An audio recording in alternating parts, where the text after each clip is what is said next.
வணக்கம் மக்களே, நான் உங்கள் திராவிட ராஜா. பரபரப்பான ஒரு அரசியல் செய்தியோட உங்களை சந்திக்கிறேன். எல்லாரும் எதிர்பார்த்துக்கிட்டு இருந்த ஒரு சம்பவம் இப்போ நடந்திருக்கு. நம்ம தமிழக அரசியல்ல இது ரொம்பவே முக்கியமான ஒரு திருப்பு முனையா இருக்கலாம். நேத்து மாலை சென்னை அடையாறுல இருக்கிற அமமுக பொதுச் செயலாளர் டிடிவி தினகரன் ஐயாவோட வீட்டுக்கு அதிமுகவோட முன்னாள் அமைச்சர் அண்ணன் செங்கோட்டையன் திடீர்னு போயிருக்கார். கிட்டத்தட்ட 1 மணி நேரத்துக்கு மேல 2 பேரும் தனியா பேசியிருக்காங்க. என்ன பேசியிருப்பாங்கன்னு நமக்கு தெரியல. ஆனாலும் இது சாதாரண சந்திப்பு இல்லைன்னு மட்டும் உறுதியா தெரியுது.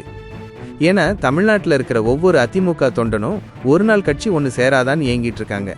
அதே ஏக்கத்தோட தான் அண்ணன் செங்கோட்டையன் போயிருக்கார்.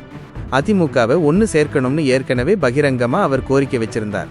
அதே போல பாஜகவோட முன்னாள் தலைவரான அண்ணாமலையும் தினகரன் ஐயாவை சந்திச்சு பேசியிருந்தார். அதிமுக ஒன்று சேர்ந்தா வரும் நாடாளுமன்ற தேர்தல் மற்றும் சட்டமன்ற தேர்தல்களில் ஆளுங்கட்சிக்கு மிகப்பெரிய சவாலை கொடுப்பாங்க.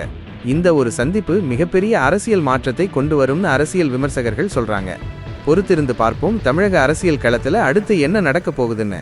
இந்த செய்தி குறித்து உங்க கருத்து என்னன்னு கமெண்ட்ல சொல்லுங்க. மறக்காம சேனலை சப்ஸ்கிரைப் பண்ணுங்க.